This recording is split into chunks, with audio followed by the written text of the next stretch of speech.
সুপ্রিয় দর্শক শ্রোতা, আজ আমরা আলোচনা করব বসনিয়া এন্ড হার্জেগোভিনা ভিসা প্রাপ্তি, ভিসার প্রকারভেদ।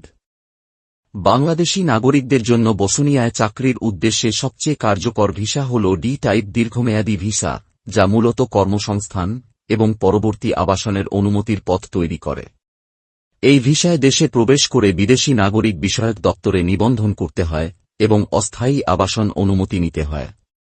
সাধারণত ডি টাইপ ভিসা 1 বছরের জন্য দেওয়া হয় এবং শর্ত পূরণে প্রতি বছর নবায়ন করা সম্ভব। মৌসুমী কৃষি, হোটেল, রেস্টুরেন্ট বা নির্মাণ খাতে স্বল্পমেয়াদী আবাসনের সুযোগও থাকে, যেখানে নির্দিষ্ট সময়ের জন্য কাজের অনুমতি দেওয়া হয়। আরও সুযোগ থাকে কর্মক্ষেত্র হিসেবে উৎপাদন, নির্মাণ, আতিথেয়তা, লজিস্টিক্স, কৃষি, মৌসুমী কাজ, সেবা খাত। অন্যদিকে উচ্চ দক্ষতা সম্পন্ন খাতে যেমন তথ্য প্রযুক্তি বা গবেষণা ক্ষেত্রে সহজতর ভিসার মাধ্যমে দ্রুত আবাসন সুবিধা পাওয়া যায়। প্রতিটি ভিসার মেয়াদ মূলত কর্মচুক্তির ওপর নির্ভরশীল এবং চুক্তি নবায়নের মাধ্যমে দীর্ঘ মেয়াদ পর্যন্ত বৈধ রাখা যায়।